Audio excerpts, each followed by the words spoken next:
యజుర్వేదము 34వ అధ్యాయం 3వ మంత్రం.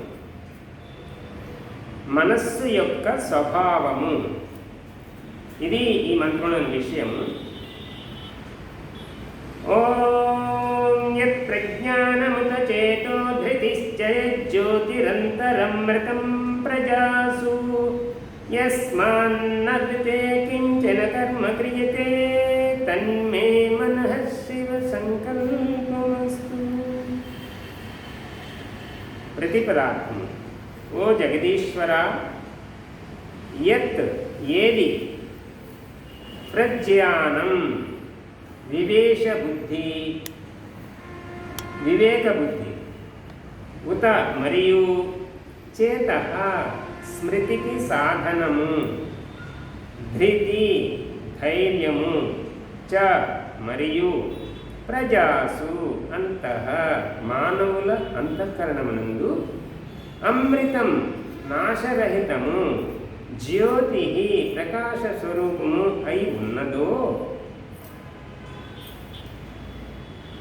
జ్యోతి ప్రకాశ స్వరూపం అయి ఉన్నదో, యస్మాత్ కలితే ఏది లేనిదే, కించ న కర్మ ఏ పనియను న క్రియతే చేయబడదు, తత్ మే మనః నా యొక్క సకల కర్మలకు సాధన రూపమైనట్టి ఆ మనస్సు శివ సంకల్పం కళ్యాణికారి అయిన పరమాత్మను అభిలషించున్నది.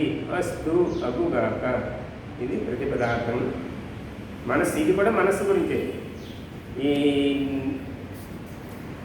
శయనికాల మంత్రాలన్నీ కూడా మనస్సు గురించి చేస్తాయి. ఎందుకంటే శయనం నిద్రించే సమయంలో మనస్సు ఎలా ఉండాలి, నిద్రించే ముందుగానే మనస్సును ఎలా సిద్ధం చేయాలి, దాన్ని ఆ యొక్క జ్ఞానం మనకు అవసరము.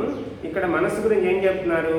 ఏదైతే జ్ఞానం వివేక బుద్ధి కలిగి ఉన్నది మనస్సు, వివేకం కలిగి ఉన్నది, దాని యొక్క వర్ణన ఉంటుంది. అలాగే స్మృతికి, మనకి జ్ఞాపశక్తికి సాధన ఏది? మనస్సే. అలాగే మానవుల అంతఃకరణం. అంతఃకరణం అంటే మనస్సే 4 విధాలుగా పనిచేస్తుంటుంది. మనో, బుద్ధి, చిత్త, అహంకారం. ఇది అంతఃకరణం. మనస్సు అంటే చంచలని మన ఆలోచించేట్టు మనస్సు. బుద్ధి అది నిశ్చయాత్మకం. బుద్ధి ఏదైనా ఒక విషయం గురించి సరైన నిర్ణయం తీసుకునేది. అది నిశ్చలం. ఎలాగ కదలిక లేకుండా అటు ఇటు కాకుండా ఉండే స్థితిలో అప్పుడు బుద్ధి చక్కగా పనిచేస్తుంది. అది నిశ్చయాత్మక బుద్ధి. మనోబుద్ధి, చిత్తం, అహంకారం. చిత్తం అంటే మన స్మృతి శక్తి, తెలుసుకున్న విషయాన్ని చిత్తంలో ధారణ చేయడం. మనోబుద్ధి, చిత్త, అహంకారం. అహంకారం అంటే సత్తా, నేను ఆత్మననేటటువంటిది, అది అహంకారం, సత్తా. ఇది ఈ 4 కూడా అంతఃకరణం అనబడతాయి అన్నమాట. ఈ అంతఃకరణంలో ఉండి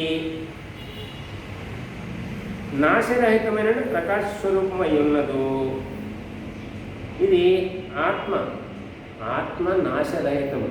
ఈ ఆత్మలో ఆత్మ మనస్సుతో కలిసి క్రియలు చేస్తున్నది. అది క్రియలు చేస్తుంది. కాబట్టి ఇక్కడ ఏమంటాడు? కించన కర్మ. ఏ మనస్సు లేకపోతే ఆత్మ ఈ దేహంతో ఏ పని చెయ్యలేదో అట్టి మనస్సు అనేది మనస్సు గురించి ఇక్కడ చెప్పడం జరిగింది. జీవుడు చేసేటటువంటి, అంటే మన దేహంలో ఉండి జీవుడు చేసే సకల కర్మలకు సాధనలకు మా మనస్సే. అటువంటి మనస్సు ఎలా ఉండాలి? కళ్యాణికారి అయి ఉండాలి, హితకారి అయి ఉండాలి, సత్కర్మలే చేయాలి, సజ్ఞానాన్ని గ్రహించాలి, సత్యమునే గ్రహించాలి. ఇలాంటి మనసుకు లోకహితమైన కళ్యాణికరణ మనస్సు ఆ పరమాత్మను అభిలషించినదవుగాక.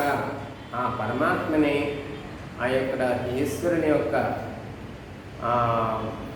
సన్నిధానం, ఈశ్వరుడే లక్ష్యంగా చేసుకుని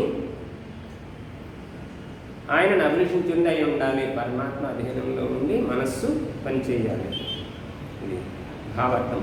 ఓ మానవులారా, అంతఃకరణ, బుద్ధి, చిత్త, అహంకారం, ఇది ఇప్పుడు చెప్తున్నారు. ఈ 4 స్వరూపాలు కలిగి వృత్తులు కలదై 4 విధాలుగా లోపల ప్రకాశమనుచున్నది. మనస్సు ఒకటే మనస్సు, కానీ ఇది 4 రూపాలుగా ఆ విధంగా 4 రూపాలుగా అది పనిచేస్తుందని చెప్తున్నారనమాట. ఆలోచించేటప్పుడు ఇది బుద్ధిగా, మనస్సు ఏమో చంచలంగా ఉన్న మనస్సు, స్మృతిలో ఉన్న చిత్తము, స్వరూపాన్ని గ్రహించినప్పుడు అహంకారం. ఇది మనస్సు. ఈ మనస్సు ప్రాణుల సమస్త కర్మలను సాధించున్నది. మనస్సు ద్వారానే సమస్త ప్రాణులు ఆయా కర్మలు చేయగలుగుతున్నాయి. అవినాశి అయిన ఏ మనస్సు కలదో దానిని మీరు న్యాయ సత్యాచరణములందు ప్రవృత్తపరిచి పక్షపాత అన్యాయ అధర్మాచరణములను నివృత్తి మొనర్చుడు. అటువంటి మనస్సు ఏం చేయాలట? దానిని న్యాయ సత్యాచరణములందు ప్రవృత్తపరచాలి. మనస్సును మనము మంచి కర్మలందు, మంచి ఆలోచనలందు ప్రవృత్తపరచాలి.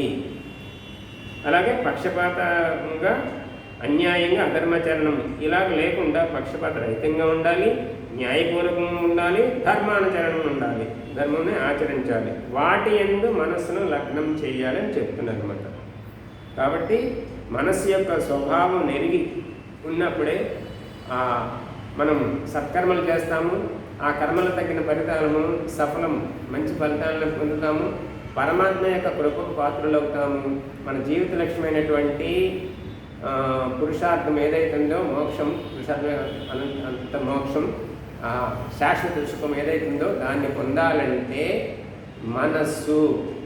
మనస్సే కారణమైనది. కాబట్టి ఆ మనస్సును జాగ్రత్తగా ఉపయోగించుకొని మనం సత్కర్మలు చేయాలి. ఓం కిషన్.